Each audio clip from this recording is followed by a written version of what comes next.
பல வாய்ப்புகளை தந்தேன், அதையெல்லாம் பயன்படுத்தி கொள்ள தவறிவிட்டார் அன்புமணி என்பதுதான் ராமதாசினுடைய பிரதான குற்றச்சாட்டு. இது ஒரு சம்பிரதாயம் தான்.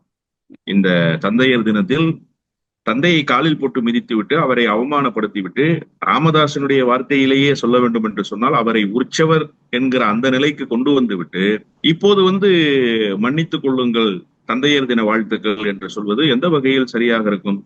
நேரடியாக ராமதாஸை போய் சந்தித்து அவருடைய காலில் விழுந்து மன்னிப்பு கேட்டு இந்த பிரச்சனைகளை எல்லாம் சரி செய்து கொள்வது என்பது ஒரு நொடி பொழுது வேலைதான். ஒரு நொடி பொழுதுதான்.